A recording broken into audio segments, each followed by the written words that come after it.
How are we doing today? So after watching the film, this is kind of a collective loss by our team. I don't think we, played the way we wanted to play for sure. We didn't execute the way we wanted to play. We had a few great individual performances. Guys played extremely well. But we also had some guys that it's our expectation that we need as coaches to try to help them get to where they can play better. There was too many things that we did in the game. 17 penalties is, just 130 yards of field position. Probably lost about 70 yards of field position on special teams, whether it was a poor execution by a specialist or, the mistake we made on trying to pick the ball up when it wasn't a live ball. That's 200 yards in the game, so that's like 2 touchdowns probably. Gave up explosive plays on defense, which is something that we had done a good job of to that point of not doing. And, the last 5 plays of the game, we didn't execute. We can talk about running the ball, but we dropped the pass, clock would be running, and we would be closer. We miss a hot and don't run the route right, clock would be running, and we would be closer. So this is something that from the bottom up, all right? I'm talking about coaches, I'm talking about every player, I'm talking about me. We all got to do a better job to, help these guys learn from their mistakes, improve and get better. This is not the way you want to manage through a season by games coming down to the last play. And the things that you did up to that point got the game to that point. So we want guys to focus on, hey, have fun doing your job, have great energy and enthusiasm and intensity, and go out there and play the next play. Don't worry about results and the consequences of those results because sometimes that creates anxiety, which sometimes doesn't lead to positive performance. So that's something that we need to improve on. Mississippi State's an outstanding team. I think they're 5-2. Mike Leach is one of the most difficult guys offensively to try to defend relative to their offense. The quarterback, Will Rogers, does a great job with that. They're one of the leading passing teams in the country. They've got a good receiving core. I think they're running the ball more effectively this year than maybe in years past. Their defense is very aggressive, create a lot of turnovers, do a lot of pressuring of the quarterback. They're good on special teams. They've got good specialists. So it's going to be a challenging game for us, and see how our players respond to, the situation that we've created for ourselves. We'll start here at the front. Chase? Across the entire season, has there been a particular type of penalty that you found to be a significantly bigger problem than others? Well, we've been harping on pass interference, to keep our hands off of people. I do think in some cases we do a good job of guarding them. We just got to do a better job of timing up the SWAT, whatever. Too many pre-snap penalties, false starts on offense. I think we had 3 in the game. And 2 of them were guys that they're looking at the ball. They're not even thinking about the clap or the snap count or whatever. Those things are jumping off sides on defense. Had a couple of those. So, those are the kind of penalties that are undisciplined, not focused, not looking at what you're supposed to look at, so that, we don't have those issues. But they all put you behind the 8 ball. So, when guys are out there competing, sometimes we drive a guy to the ground and end up getting a holding call. You like that kind of aggressiveness. You don't want guys to hold, and we're certainly not coaching that. But there are penalties of sort of omission, and then there's penalties that guys are just playing hard and trying to do the best they can, and every now and then something bad happens. So easier to live with those than the others. Go to Michael in the middle. On those undisciplined penalties, how are those addressed? How are those fixed in the week afterwards? Well, I think you got to do it in practice. I think you create all these habits, in practice. And I think we got to make players more accountable in practice for doing things correctly, paying attention to detail, and doing the little things right.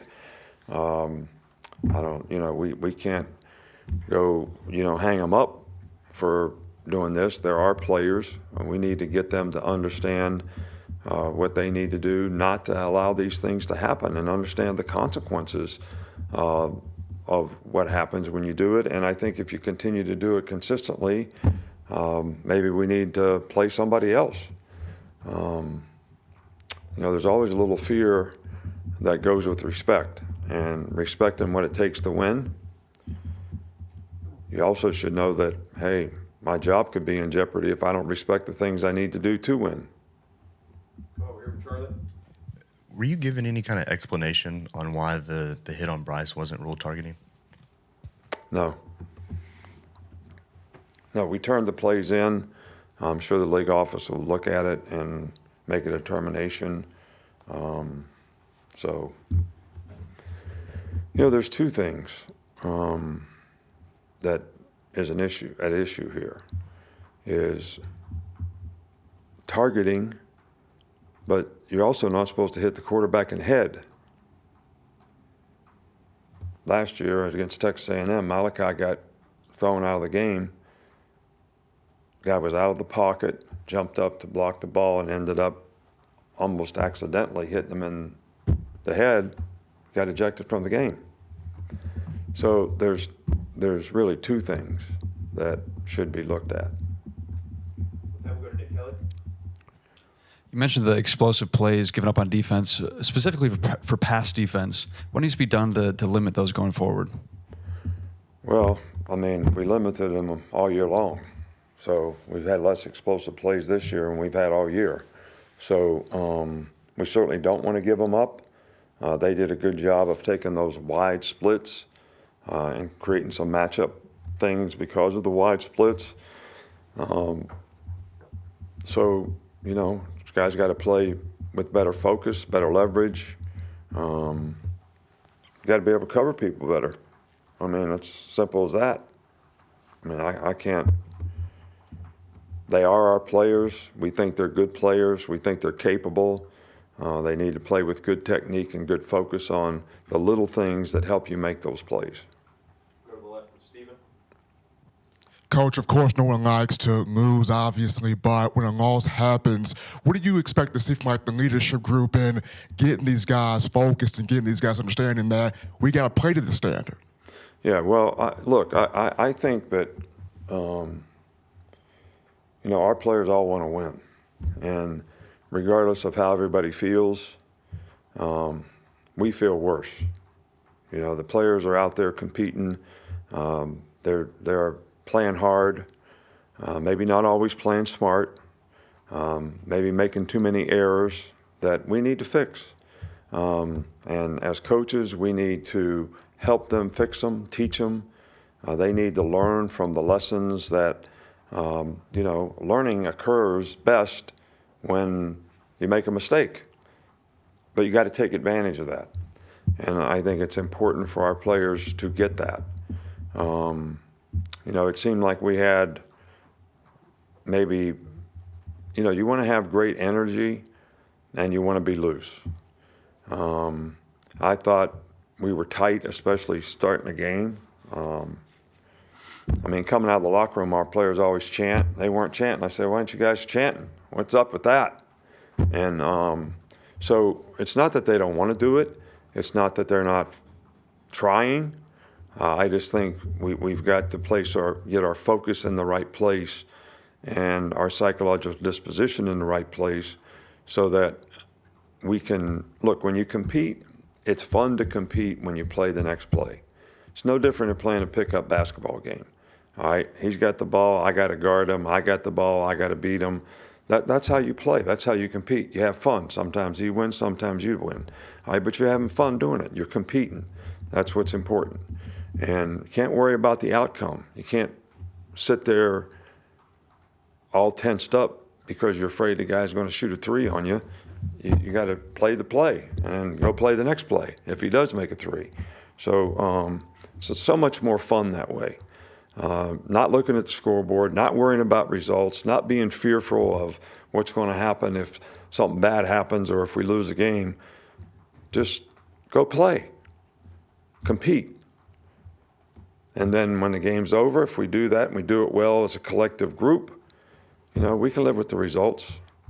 So that's what it's our job, my job, to help these players get to that point. Hi, Coach, back here. Just talking about all those learning lessons, you can never anticipate what a player is going to learn or how they're going to react from what you're coaching them. So how much of this is just trusting that these players at this point in the season are going to become more disciplined and play the way you want them to, or how much is it on the coaching staff to try to get them there even though we're at this point in the season? It's both. It's both. And everybody responds differently. I think you're exactly right. But we can't continue to tolerate guys that aren't doing the things they need to do to be successful. Nobody's entitled to a position. Everybody's earned the position that they're in by showing that they have the capability and ability to do it on a consistent basis. And that's something that you have to continue. And the grind of the season, being in the middle of the season, being a little bit hurt, tired, whatever, can't lose your focus on doing the things you need to do to continue to improve and get better, because other people are looking at your flaws too. So, I told the players a little story about, a carpenter has a special light that he finished carpenter to see if the wood is exactly what he wants it to be. He's looking for flaws in the wood. Well, people are looking for flaws in you. All right, whether it's how you block, how you tackle, how you cover, whatever it is you do, how we cover punts, whatever it is we do. And we have to be aware of that and know that we need to correct these things, all right, so they don't become issues for us in the future. Two more quick ones, Nick, and then Tony. Bryce was taking a couple big hits during the game. We talked about the potential targeting one. I guess how hard is it to kind of tell him, like, hey, you got to protect yourself. You don't want to get in a situation like he did hurting his shoulder before, but also, extending plays and making stuff happen like he can. Look, Bryce is a competitor, and he's a great competitor, and he's a good leader on the team. And we need to do a better job of protecting him, and we certainly don't want him to get hit. Can we do that 100%? Sometimes he scrambles and runs and gets hit. But he's a competitor, and he's one of the guys that is a real warrior, on our team when it comes to doing whatever he needs to do to try to help the team win, whether it's scramble, sit in the pocket, all right, for the last minute and try to deliver a ball and maybe take a hit because of it. We don't want that to happen, and we need to do a better job so it doesn't happen. But can we eliminate it happening? And will he ever be a guy that doesn't do everything he can to help the team have a chance to be successful and help that play have a chance to be successful? I don't think so. I think that's why he is what he is. It's why he is a great player, because of that. So I don't know how to change that. We'll finish right here. You've spoken a lot recently about how difficult pass interference is to call. Would you like to see that become a reviewable play?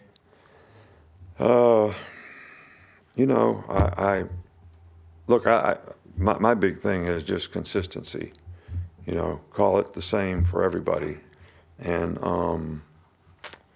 it's hard to define exactly what you can and can't do. So I would rather see that happen. In the NFL, they defined exactly what you could and couldn't do. And it's a really, really difficult judgment call, but you knew exactly what you could and couldn't do. And I think that would be beneficial. And, I don't know whether it should be a reviewable call or not. I mean, if we make everything reviewable, why would you call anything? I mean, we reviewed one of the hits on Bryce, and well, it wasn't. So I don't know. All right, that's all we got. All right, thank you.